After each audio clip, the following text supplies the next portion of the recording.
let me turn now to our second speaker. It's a great honor, sir, to have you with us, Ambassador Nurgaliyev of Kazakhstan. The floor is yours. Thank you, Madam Chair. Excellencies, ladies and gentlemen, good morning. I am thankful for the opportunity to introduce to the review conference participants my views on the topics of the third working session. In fact, it is my second report at the review conference, and by way of preparation for the current presentation, I reread my paper of last May. Most of what I said then is relevant now. Today I shall try to characterize how the situation has evolved since then.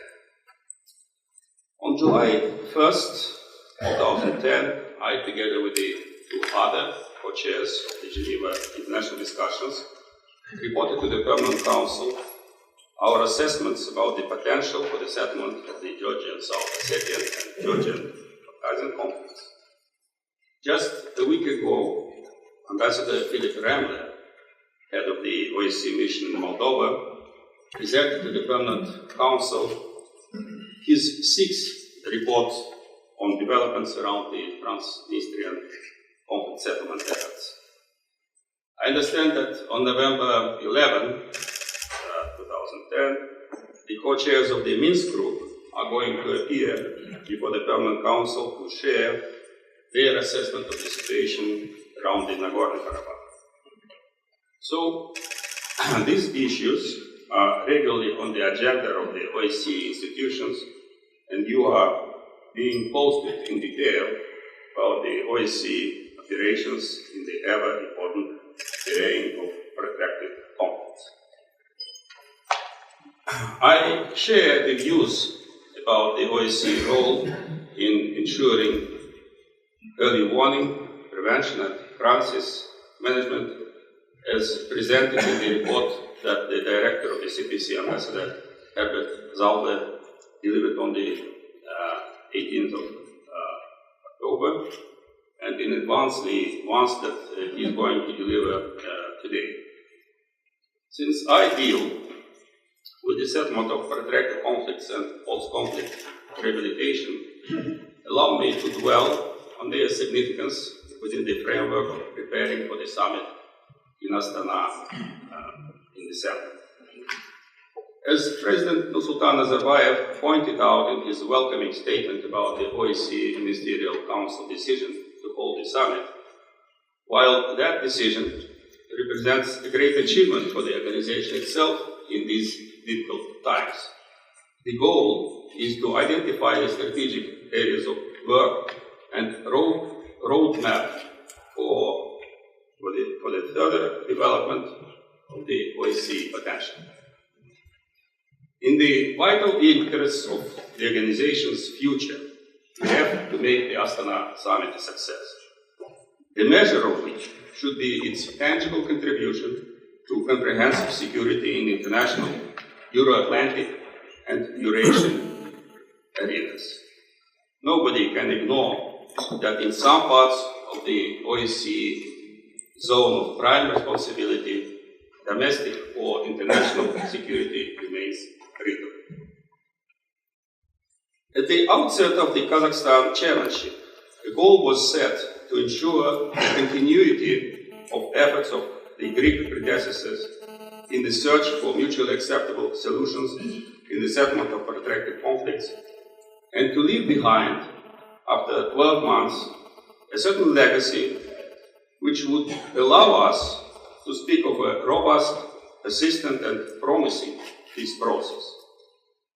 9 months have passed, and in all fairness, I believe that the Kazakhstan record up till now consists of both accomplishments and inadequacies.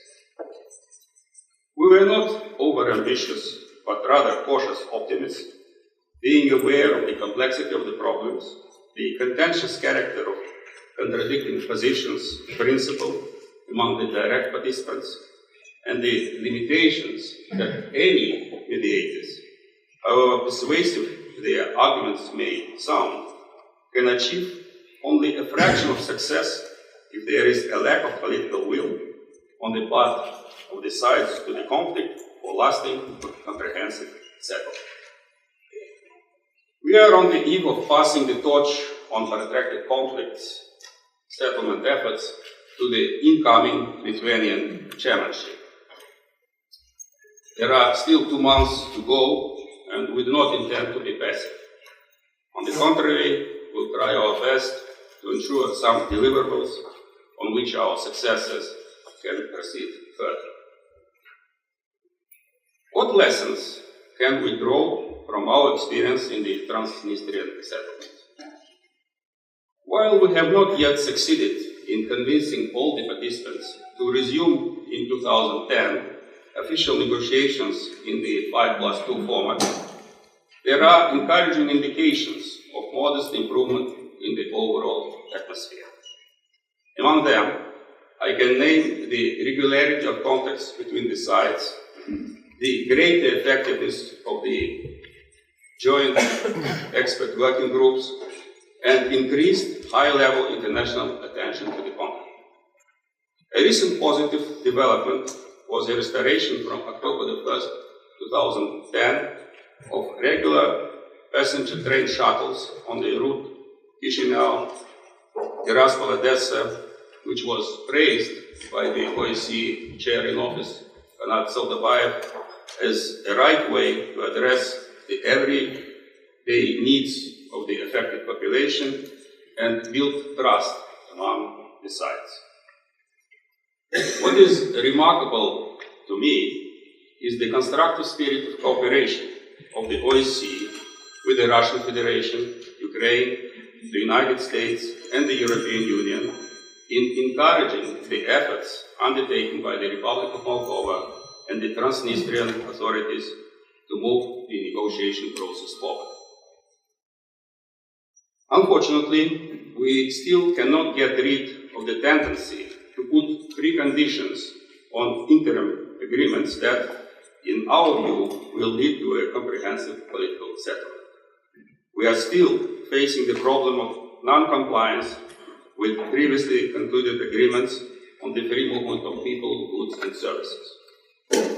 As Ambassador Rebler indicated, the continued political uncertainty in Chisinau reflects the level of enthusiasm of the Transnistrian leadership about the pace of the settlement process.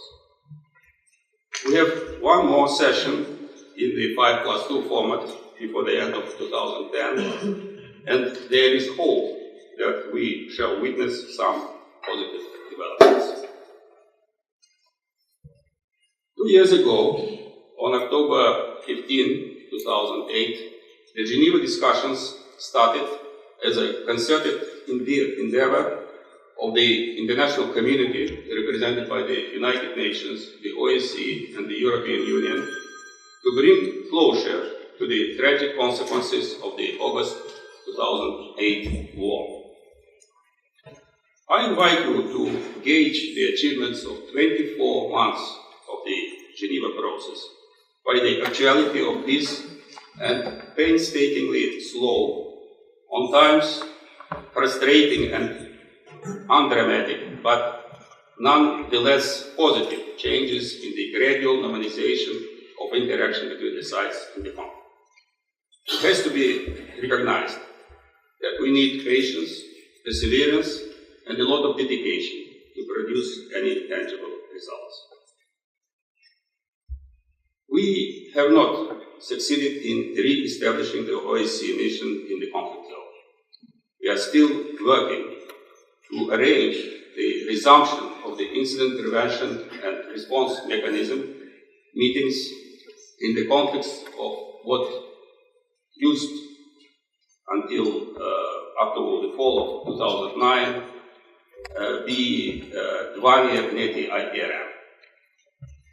We are focusing now on a range of water-related projects which have important potential for addressing on both sides of the administrative boundary line irrigation, disaster prevention, and humanitarian issues. Most importantly, with the help of these kind of projects, we may be able to generate a confidence-building component without which the overall peace process will not be on the right track. On 12 July 2010, the co-chairs of the Geneva discussions sent to the leading authorities of the United Nations, the OSCE, and the European Union a report on the status of the process. We felt that their guidance was necessary, especially when the participants were focusing efforts on security and stability, including the subject of non-use of force in international security arrangements. A number of participants of the Geneva discussions requested a legally binding agreement on non-use of force, while others insisted on the full implementation of existing commitments in accordance with the August 12, 2008 six-point agreement and its implementing measures of September 8, 2008. The integral link between non-use of force and international security arrangements is undeniable and therefore should be the focus of future negotiations. The Geneva co-chairs believe in the urgent necessity to advance work on issues of reinforcing security and stability, as well as confidence and trust across the dividing lines. Only by genuinely addressing these issues will the participants be able to engage in a more constructive dialogue that could contribute to improving the security and humanitarian situation on the ground. In conclusion, let me state that there is no alternative to the continuation of our efforts to reconcile conflicting values and interests of sides in the protracted conflicts. Differences will not dissipate on their own. Although time definitely heals, the duty of the OSCE community is not to support the status quo, but to work out an agreed strategy to ensure that these protracted conflicts will A. never erupt again, B. be resolved through political dialogue, and C. be taken out of the agenda of our organization, enhancing its moral authority among our many international partners. Thank you for your